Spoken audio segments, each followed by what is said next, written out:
Today I'm working on a 2015 Volkswagen Passat. This job is kind of a pain. I don't really like it.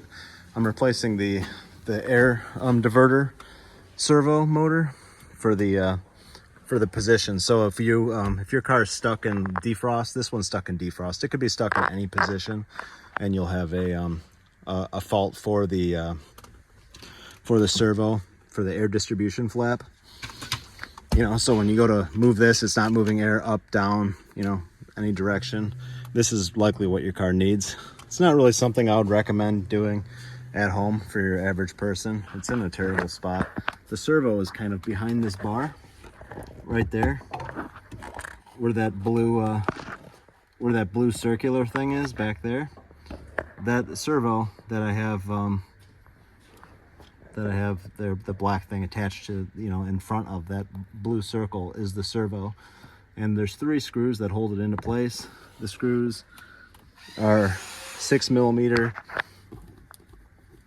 This is what they look like, and they are very, very difficult to get to. You pretty much end up pulling all this off so you can find different ways of getting at it. I use a wrench for one of them and a swivel socket for the other one.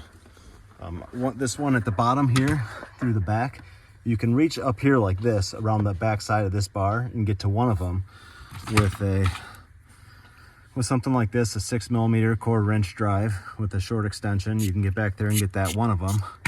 This one right here that I have out already on that where the hole is at the bottom of that servo, that one you can get to with a wrench like this, 6mm ratcheting, and then the other one you get to through the instrument cluster hole, and then you can kind of sneak it out of there.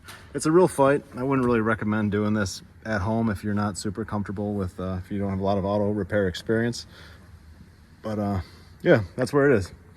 So if anybody has this fault and they're doing this, good luck. The good thing about it is all the screws that hold all these dash panels together are basically the same screw, other than the ones up here at the clamshell around the steering. So that's it. Thanks for watching.